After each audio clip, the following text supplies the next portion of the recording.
Quand tu rentreras d'un long voyage, ça sera un des moments les plus tristes de ta vie. Un peu comme au moment d'une rupture amoureuse, quand tu te sens comme une merde. Si tu sais quand t'as goût à rien, ou t'es là, tu dis j'ai envie de rien.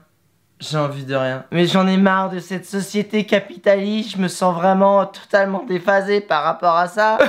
J'ai plus de thunes, j'ai plus de thunes, j'ai plus d'oseille, rien, fauché, je suis fauché. Ah non mais franchement, c'était tellement mieux la Thaïlande, c'était tellement mieux l'Australie, mais qu'est-ce que je fais là quoi? À moins que j'ai peut-être quelques petits conseils sympas à te donner qui pourraient t'aider à éviter ça. Alors je vais te raconter mon histoire personnelle, puisque ça m'est arrivé vraiment de me sentir vraiment déphasé, mal à un retour de voyage. C'est quand j'avais fait le tour de l'Afrique du Sud pendant 3 semaines seulement. Donc juste c'est pas un long voyage. Ce qui s'est passé c'est qu'on a fait tout le tour de l'Afrique du Sud avec 2 autres potes, on a loué une bagnole, on a campé un peu partout avec une tente Quechua de place, on était comme ça à 3 dedans.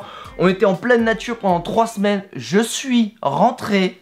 Mais qu'est-ce qui s'est passé? J'étais là, je sais mais il y a de la pollution, on n'est pas bien, quoi. Franchement, je suis dans mon petit studio à Paris, j'avais des grands espaces, j'étais mal. J'étais super mal. Mais depuis, j'ai trouvé quelques astuces et j'ai trouvé surtout comment ne jamais revivre ce moment vraiment pas bon. Tiens, c'est pas agréable. C'est comme une mini déprime qui est en toi, ton corps te fait vriller. Et depuis que j'ai compris comment fallait faire pour lutter contre ça après mon voyage en Afrique du Sud, et ben je l'ai plus jamais eu. Et même après mon retour de tour du monde ou de mes 6 mois en Asie du Sud-Est et Australie, je ne l'ai pas eu. Pour lutter contre ça, faut déjà comprendre pourquoi ça va pas. Pourquoi ça va pas quand tu rentres d'un long voyage? Bah finalement le voyage c'est quoi? C'est être en permanence en plein kiff. Tu vas faire des nouvelles choses, tu vas avoir tes sens qui sont en émulsion en permanence. Parce que tu vas voir des nouvelles choses, sentir des nouvelles choses, ressentir des nouvelles choses.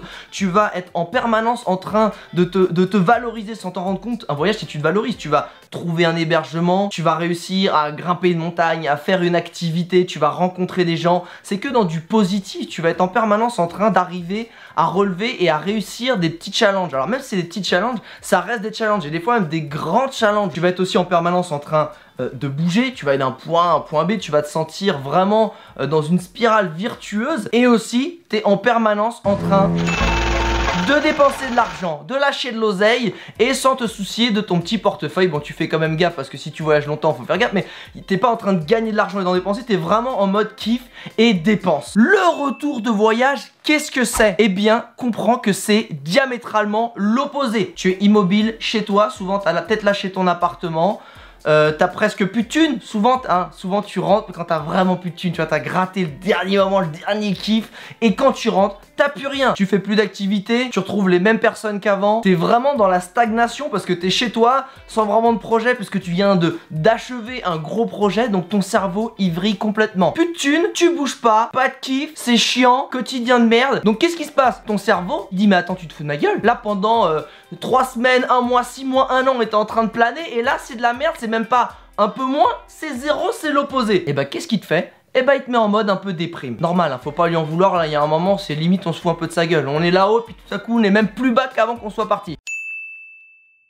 Bon par contre truc à rien à voir, si t'es en train d'aimer cette vidéo, n'hésite pas à mettre un petit pouce, ça fait toujours plaisir. Maintenant je vais te donner mes conseils, mes petits secrets pour faire un atterrissage tout en douceur en rentrant de voyage. Et surtout pas atterrir 6 pieds sous terre. Comme je te le disais, un voyage en fait c'est réussir des petits challenges sans que tu t'en rendes compte dans ton quotidien tous les jours. C'est vraiment de se dire bah voilà, j'ai réussi à trouver telle chose, j'ai réussi à accomplir ci, j'ai réussi à accomplir ça. Quand tu rentres de voyage, l'idée c'est de retrouver, de garder vraiment ce quotidien en retrouvant des petits challenges que tu peux réussir. C'est bête mais c'est quand tu rentres, tout de suite te remettre dans une bonne dynamique, ne pas rester en train de stagner. Donc ça peut être des choses très bêtes, refaire ton CV, t'inscrire à la salle de sport, te redire tiens 3 entraînements par semaine, ça peut être réorganiser ta chambre, ton appart, refaire des recherches d'appartement mais vraiment t'y mettre pas en mode j'en ai marre mais en mode vraiment tiens j'en trouve un dans 1 mois. Ça peut être aussi bosser des langues étrangères que t'as peut-être accroché pendant un voyage et que tu t'es dit bah faut que je peaufine ça, faut que je m'améliore ça, et tu vas t'organiser des sessions un peu tous les jours ou plusieurs fois par semaine pour vraiment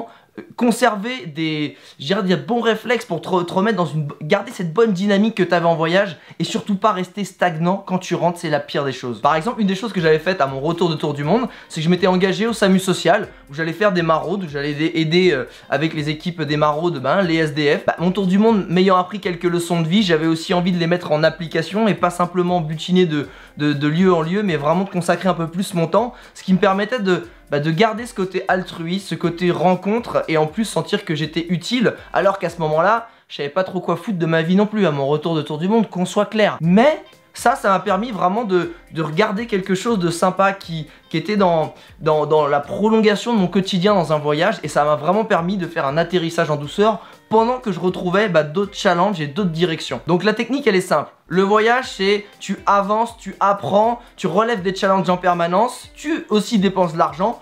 Au retour potentiellement tu es immobile, tu ne fais plus rien.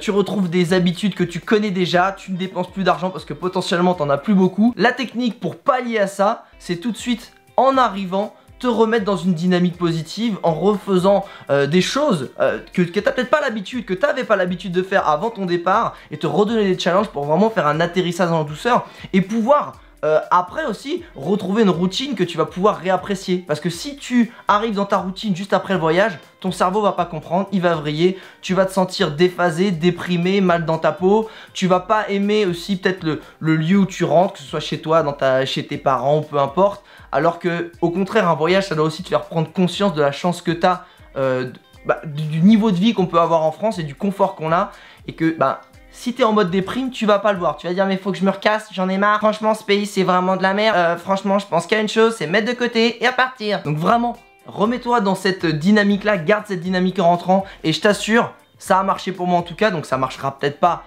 pour tout le monde, mais en tout cas franchement à chaque fois j'ai jamais eu de soucis. Applique ça et je t'assure que ton retour de voyage se passera très bien. Voilà internaute, ça c'était mes conseils. Alors si tu connais quelqu'un qui est un peu en mode déprime post-voyage, ou qui est en voyage mais qui va bientôt rentrer, n'hésite pas à lui partager cette vidéo. Et puis aussi, si tu as des conseils, d'autres conseils pour vraiment éviter ce petit coup de blues du retour de voyage, n'hésite pas à le laisser dans les commentaires, je pense que ça pourrait être utile à beaucoup de gens. Allez, ciao internaute, à très vite, et abonne-toi à ma chaîne s'il te plaît. J'avais pas encore bu une petite gorgée de thé, j'aime bien, pourtant tu vois j'ai la voix, ça m'a... J'aurais dû le faire pendant, j'ai oublié.